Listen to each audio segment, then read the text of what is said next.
Once again, we're visiting something different this time around. I'm actually going to be talking about a game that was based on an anime series.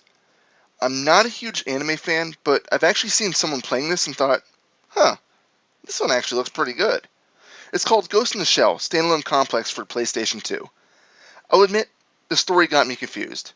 Maybe it's because I've never watched the anime before, or maybe it's just that it doesn't lay it out very well, but I'll do my best to describe it. You play as one of two characters, Motoko, a major in a public safety group named Section 9, and her partner Bato. Oh, and did I mention that both of these characters are cyborgs? That's right. And because of this, there's quite a few things you can do with these characters that you can't do with normal humans, such as jumping exceedingly high and hacking people's minds. More on that later though. Just know that both of these characters, and Section 9 as a whole, get sucked into a terroristic plan where poisonous rice is going to be shipped out to stores, which will then poison the masses. It's up to Section 9 to stop this. I'm not going to pretend that I really understand the whole thing, because even though it was explained to me by a friend, and by the way, thanks Will, I still don't fully get it. So I'm not going to keep going on about it and sound like a dipshit. Instead, I'm moving on to the graphics, because put simply, they're pretty good but still have their faults. They may look simplistic, but they do contain a bit of detail. It was released in 2004, so it was relatively early in the PS2's lifespan, but the anime does show its roots here. The characters look identical and are detailed very well in 3D. My favorite part of the graphics are actually the explosions. For a PS2 game, they look pretty damn good. The environments are simple, but show enough to make it look like a complete cyberpunk world. I have two problems with the levels themselves though. First off, on occasion it almost looks like the artist got lazy when designing stages. On some, most notably the warehouse stage, it starts off innocently enough, but then you soon find out that each area is starting to look strangely identical to the room beforehand. The same happens with other stages, but the warehouse is the most notable, and the first level you'll probably notice it on. Compounding the issues with the stages are the controls. Granted, they're not awful, but they take some getting used to. This is because someone was smoking crack when they developed the game, and decided that instead of making R1 to fire like most other games, you're going to use L1. That's right, the other frickin' hand is needed to fire. In Ghost in the Shell, R1 grabs ledges and R2 jumps.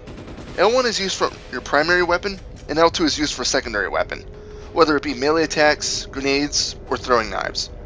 Whoever decided on this scheme really needs to get their head examined. As I said, you do get to come to terms with this, but it's still a little awkward. In addition to this, you press triangle to switch between your two primary guns, circle to reload or swap out different weapons, which can be a hassle all in itself, and square to switch secondary weapons.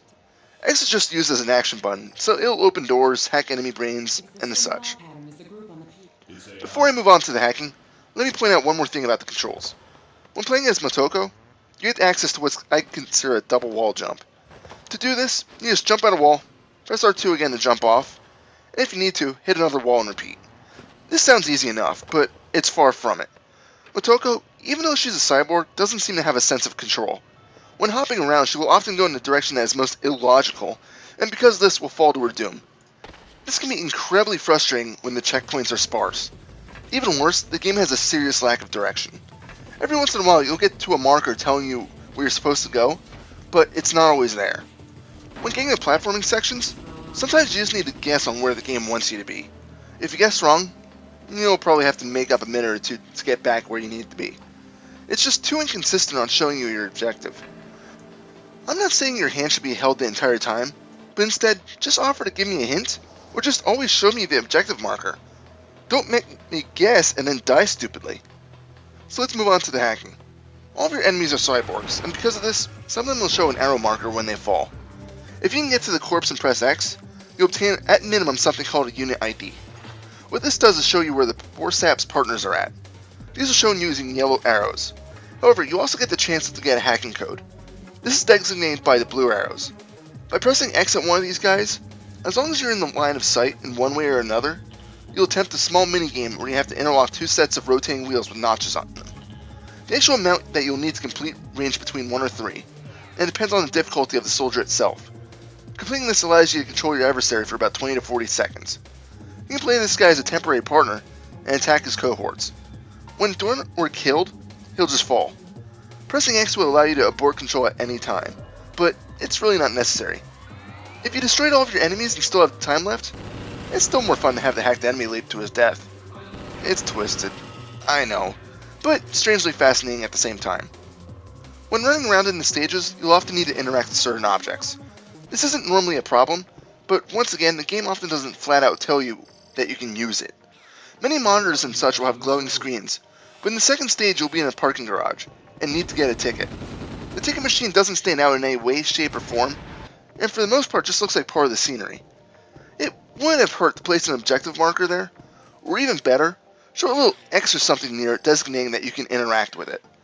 Worst of all, it's right in front of you when you start the level, so missing it is actually pretty simple. Secondly, the other problem with these objects is that there's what I would call unnecessary pop-up text.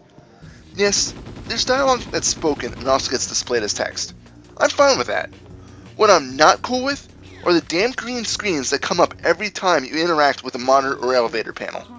These occur every time, and don't normally include anything worth telling you about, making them completely useless. I get it that it's telling you that a security system is being deactivated or something, but wouldn't it make more sense just to show it as regular text instead of pausing the action just to tell you? Once again, I just don't understand it. Oh, and yet another thing that bugs me. Most of the levels are very well lit. This is a huge plus because, you know, if you're playing a game it really helps be able to see where the hell you're going. But what is the point of this stage here? You play as Batou in this one and can't really see shit. I was actually warned about this level beforehand, but I wasn't even expecting it to be this bad. You really have two options. First, you can fire every few seconds to light up the hallways with your muzzle blast, or second, you can just turn the brightness up on your TV. I opted for the latter. Yes, they're cyborgs and can probably see in the dark, but who's playing the game? Chances are, it's a human being, who can't really see well in the dark. So either include some night vision goggles with the game, or add in some sort of feature that allows me to see better. You can't even tell me that the PS2 didn't have that capability, because let's level here. Spider-Man Return to Sinister Six attempted it, and although it looked like a Virtual Boy game, and they were still IR goggles instead of night vision goggles, at least they still allowed you to see in this area. Alright, before I damn this game with one final, but minor blow, let me explain why it's actually a good game. First, the story may not be the most exciting, but it also isn't flawed. The developers didn't attempt to draw this game out too far. It contains 12 levels and each can be completed on average in about 20 minutes. It may be short, but the length still feels right in the aspects of the story and plot given. There's plenty of extra crap you can do to prolong the life of the game. There's a point system available to test your skills, and the more points you obtain, the more difficulties you unlock. To be exact, there's about 6 additional ones you can access. This does seem like overkill to me, but whatever. In addition, you can unlock more weapons that you can use on subsequent playthroughs. They are available as the secondary weapon that you start each stage off with. Infinite ammo is also available as an extra. If you choose a weapon with infinite ammo, you do lose points though. Finally, you can attempt to finish each of the 12 levels without dying, or attempt to find all 10 shootable fans laying around. It's just more crap to do if you want to drag on your experience further. Another thing about the game is that the final boss is actually pretty sweet. If you don't want to hear how you do it, you may want to skip ahead about a minute or so. Last chance to skip forward. Okay, I did my part. Anyway, it's a huge tank that has a stealth on each side. It can dip between fully seen and completely invisible at any time. In order to combat this, you need to find the 4 terminals around the area. You first need to attack the soldiers to obtain the access codes, and then find one of the terminals. Accessing one of these computers shuts down part of the tank's stealth system. You have 4 to hit, and once that's done, your final task is to destroy the tank using whatever weapon you have left. Alright, now that I explained the final boss, let's wait until that minute's up so that everyone catches up again. Enjoy Batman for now.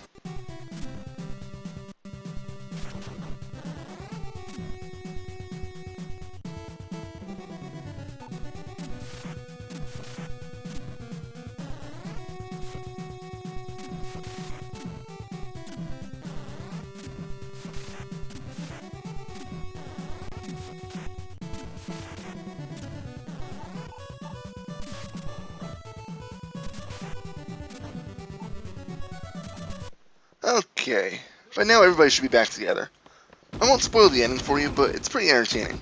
It wraps up the game's plot nicely, which reminds me, the cutscenes are all pretty impressive. You get one before and after every level, and again, they'll take the roots from the anime that it comes from. One other cool thing about this game, it actually does have a local co-op. Well, it's more like counter-op because you do fight each other. It is pretty fun, but just like almost every other split-screen game, it might get old after a while if you don't have a ton of friends to play it with. Let me explain one final note that really annoys me in this game. The music. It's all a repetitive mess. The music is just a loop of simple notes. It normally wouldn't be too bad, but in my opinion the noise is just grating and really doesn't deserve to be in the game. I think I would have rather have dealt with silence. Ghost in the Shell Standalone Complex is a pretty solid action game, even with its annoyances. The length of the game feels right, and the action is there. Yes, it has its problems, but they're more of an inconvenience kind of thing. And it doesn't detract too far from the game. Overall, if you watch the anime, you should definitely check out this game. And if you haven't, like me, well, still play it. Final score? 7 out of 10. This is Reaper. Happy fragging. Okay, will it be the tiger or the lady? What? Rice?